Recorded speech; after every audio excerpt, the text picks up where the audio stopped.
Welcome back to another episode of Strike's Talking Points.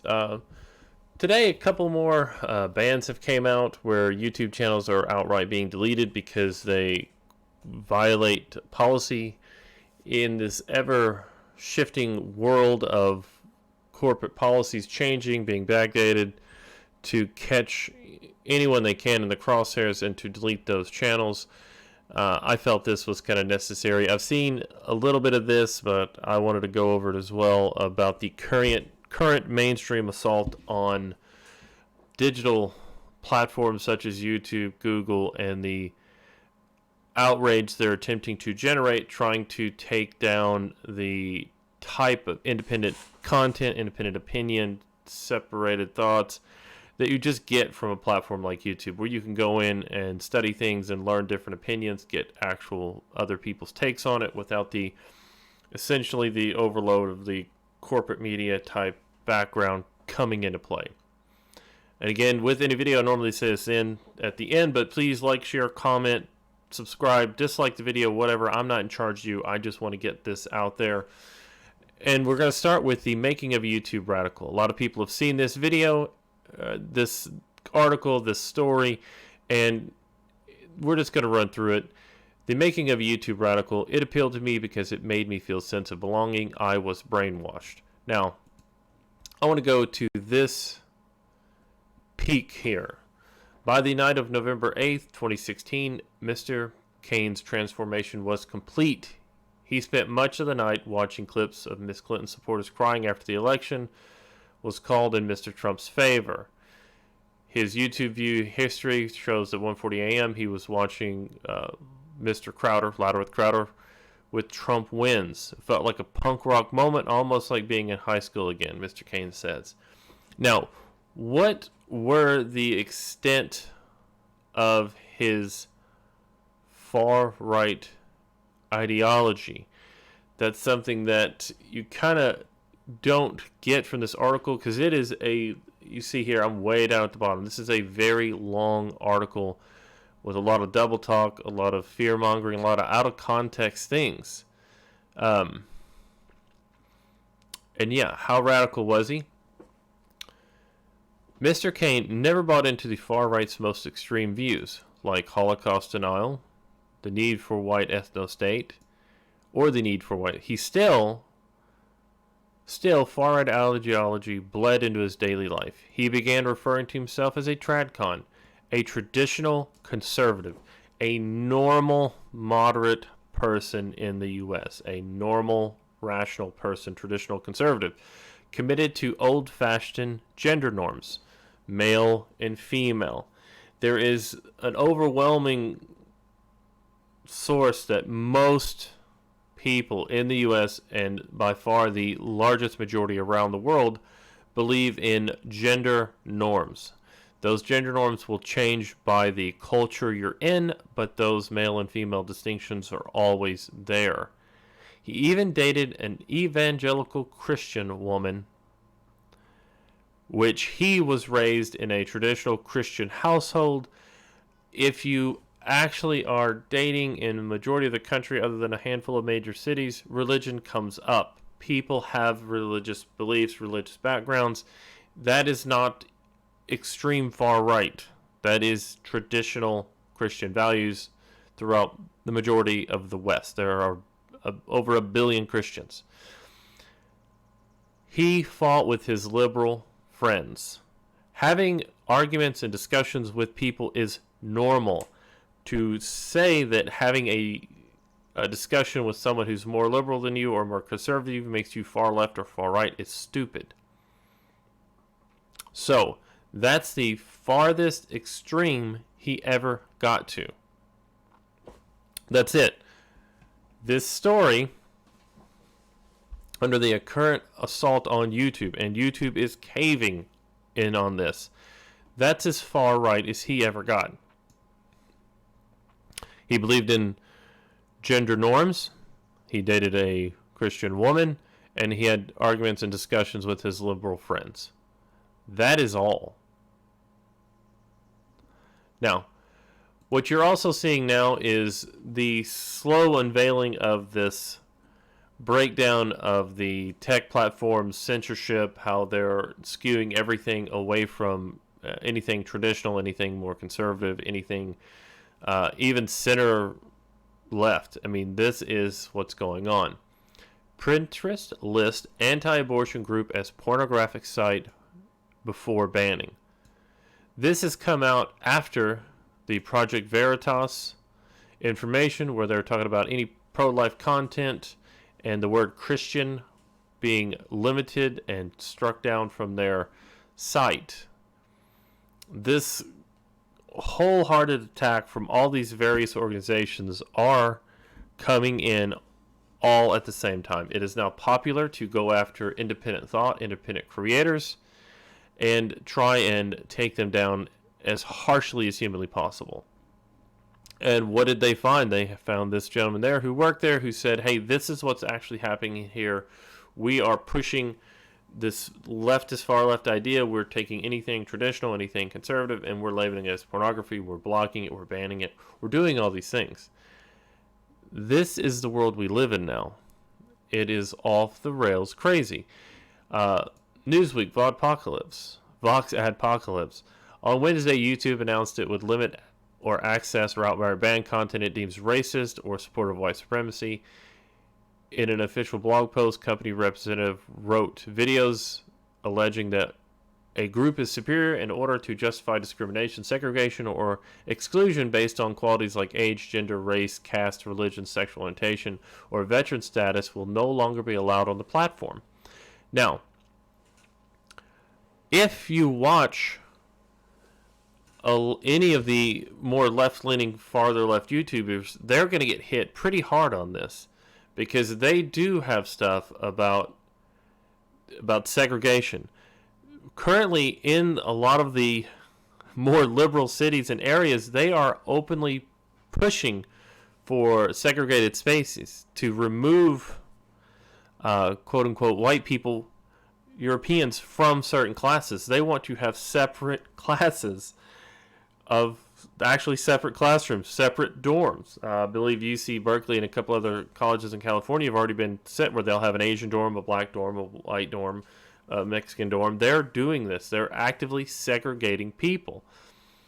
These types of ideas are always pushed on people, and it's relentless. And with the Vox story where Carlos Maza goes after a right-wing comedian, where you would say a left-wing activist goes after a right-wing comedian because the right-wing comedian is able to debunk and take apart the activist arguments when, remember, Carlos Maza's foundation of joining YouTube, moving to Vox News, was to go after and deplatform Fox News. Again, in our current state of the politics and information in the U.S., deplatforming. The left is actively trying to deplatform the right. They want to shut down conversation. They want to shut down the ideas. And it is the beginning of our 2020 election cycle in the U.S. It all is coming together in such a neat little package where you just can't help but see this as a full-on assault. Bigotry and tribalism and bullying is really engaging and triggers our natural us versus them impulses.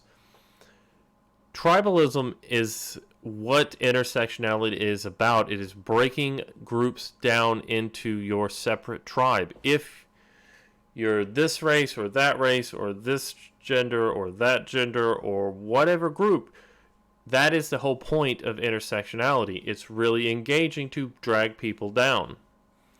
YouTube knows that if they start cracking down on hate speech and harassment in political videos, they'd never stop. They're already cracking down. It has started. They're knocking out YouTubers left and right now. Big names. Black Pigeon Speaks had 500,000+. I watched the videos. I found them kind of funny. And they took that one down. They're going after demonetizing all across the board. They're blanket just anything. YouTube can't respond to this in the way that anyone wants because For the people on the left, it is never enough. Oh, you demonetize the channel. That's not enough. You need to remove the channel. Once you remove that channel, you need to remove another channel and another channel and another. You do not hear this from people on the right. At least not any of the ones I've ever heard of. And if you've seen one, drop that in the comments. All right. They supported Crowder at first because he didn't violate any guidelines. So Mazza goes after Crowder. Crowder hasn't violated any guidelines that YouTube has. Any. So they didn't take him off. Despite the fact they backpedaled later once social media pressure was too much. No actual evidence, just a group of people yelling, saying we want something to have done. There was no evidence of a crime. This is the trial by mob that we're seeing throughout the world right now, where there's no crime, there's no evidence. However, you must be guilty because we say you're guilty. This is not justice. This is an attack on personal freedom, individuality, and the spread of open ideas in the West. It is just a crazy town thing right now. I've heard clown world. Everything's upside down. Didn't break any rules, but people are upset you didn't break any rules, so we're going to punish you anyway. Despite the fact they backpedaled later once the social media pressure was too much, said Antonio Chavez, who runs Memeology 101 channel, which posts supercut compilations of internet news and drama. YouTube's new policies are pro-censorship. It will not end. So what YouTube responded, and what I've seen from, Susan Wojcicki, the CEO, is that context matters, and everything else coming out now is they're trying to make it so that context doesn't matter. In a statement to The Verge, YouTube spokesperson wrote, the flag videos did not violate our community guidelines, but in subsequent days, we saw widespread harm to the YouTube community resulting from the ongoing pattern of egregious behavior. It took a deeper look and made decisions to suspend monetization. The ongoing pattern of egregious behavior came from the mainstream media. It did not come from anyone through YouTube. It is strictly the outside forces, this Newsweek, what you saw earlier in the Times, the stuff on Pinterest, the 1,000 crazy people on Twitter, just attack after attack after attack, have brought down what YouTube. Some YouTubers are happy with the changes but wary of the company's motives and abilities. Harry Brewis, who goes by H Bomber Guy, has amassed 400,000 YouTube subscribers by rebutting conservative arguments made across a variety of YouTube channels, including Crowder's. He was shocked at the initial response from YouTube and agreed that repeatedly belittling someone's sexuality in several videos does not count as bullying. However, he said he thinks the new policy is stupider than the one they had before. Now, you'll notice there's no quote to when he said he agreed that repeatedly belittling someone's sexuality in several videos does not count as bullying. What he said was the videos weren't bullying, would be the more direct quote.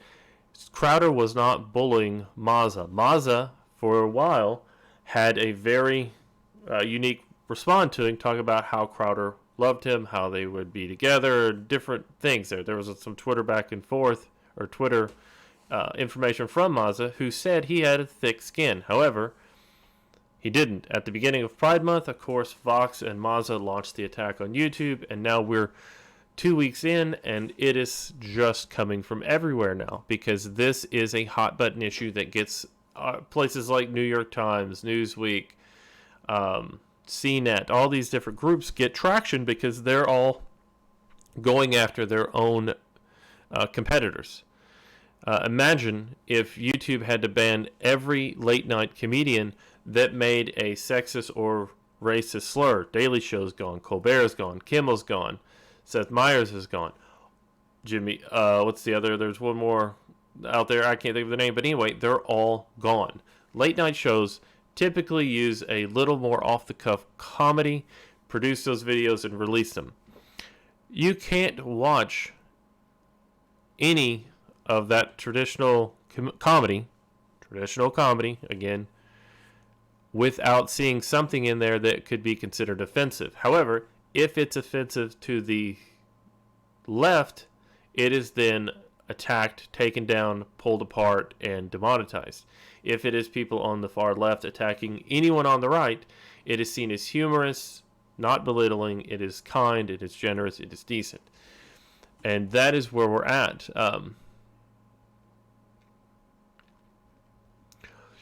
Here we go. Bruce warned that YouTube should not be afraid of what looks like a knee-jerk reaction to bad press. The first Adpocalypse took place in March 17 after Wall Street Journal posted an article showing ads for brands like Pepsi appearing alongside controversial videos like ISIS beheadings. Other incidents, like when vlogger Logan Paul showed a dead body in Japanese suicide forest. Yeah, he really should have. They should have come down hard on him for that, because that is crazy. But it should have been on Logan Paul, not on everyone else. You can't have 500 videos uploaded every minute, or 500 hours of video uploaded every minute, and tens of thousands of creators get hit because of that one reason. And when child predators begin lurking in the comments section of videos featuring young children, also saw a cascade of negative media attention that sparked quick reaction from YouTube. Yeah. So there you go. Knee-jerk reactions where they do too much too fast. Third part of this story is, why are gamers so angry? CNET, yes, they still exist. Yes, they still have people on. They're owned by CBS, and one of the CNET editors, Dan Patterson, has been on CBS News repeatedly covering things like this, and he always does it in a way to show we're better than they are because our opinions are good and their opinions are bad. Now, Ian Shear covers an article, and he goes after the monetization directly of multiple channels. There's no single formula, and YouTubers have taken different tacks, such as high production videos with formal scripts or off-the-cuff rambling, but they are all the same strategy. Getting an audience angry. No, getting an audience engaged. If you get people to engage with you, to listen to you, to think with you, to walk through things, I've seen hundreds of videos where in the comments there is a back and forth between the people. That is the open discussion that New York Times, Wall Street Journal, these large corporate companies do not want. Especially Vox, they do not want you to be able to comment, to think for yourself. They want to be in control of the conversation, and that's kind of where this whole flow of ideas is coming from. You see them directly attacking dozens of people, riling up the crowd. If a game is bad, such in the last year, you had this guy here. It's Pip-Boy. Fallout 76. It came out, was supposed to be the biggest game of the year, huge title. It lost a ton of money. People stopped playing it within a few months. It fell apart. Recently, Anthem has done the same thing. The backlash that we saw in the community against Star Wars Battlefront 2, where they came out with these loot boxes to where you could buy your way to the best characters, you could pay in to be better at the game, dropped out compatibility, and then these randomized boxes, which are actually considered gambling by some countries. It's becoming a thing. CNET doesn't report on this. The gaming journals don't report on this. They give you the puff piece detailing the game, and at most they'll tell you something slightly in there that they dislike, or they'll take a totally separate pact and tell you how this game is evil because it doesn't represent a specific race of people well enough, and nobody cares because the gameplay, the actual game, is what matters. Is the game fun to play? Is there a good leveling system? How are the visuals and the sound? These are the things people care about. They don't care about the individual statistics and features of the people that made it. I can't think of anything I care less about when I watch a movie rather than the how is the movie, not what did the guy that wrote for the PA, the AD, what did they look like? Was there enough representation? Did they buy food from the right vendor? No one cares. People care about the product, the content. Now, if you are a major star in the movie and you attack your fan base during that phase, yes, people should push back. That is going to be something where you need to know, because that's that actor's opinion coming at you, and that's a person who's front and center in the movie. Maybe if the director is on trial for murder, yes, that should help your ideas. But if they're the right color, doesn't matter. Do they have the right religious beliefs? Doesn't matter. Have they done massive criminal things? Yes, that matters. If you play a game and you're constantly thinking about, oh, well, they didn't have the right number of representation behind the scenes in this group or that group, you're not actually there to play the game. You're there to make political statements. Last part of this is just, people, please get out there. Please look more into what you're being fed. And I don't know, this is just a clown world upside down. YouTube mass demonetization, completely made up stories here where the making of a YouTube radical. If a YouTube radical is a traditional person who dates Christian women and has discussions and arguments with his liberal friends, if that is radical, that's how far the bar has moved. That's it. That's where the bar is at now. If you're dating a Christian, if you believe in male and female, if you have any type of discussions with people who are more liberal than you or whatever, then you are now a YouTube radical. Please like, share, comment, subscribe to the video. I don't know. The world's nuts. Hope you have a great day. Feel free to dislike the video as well. Enjoy yourself.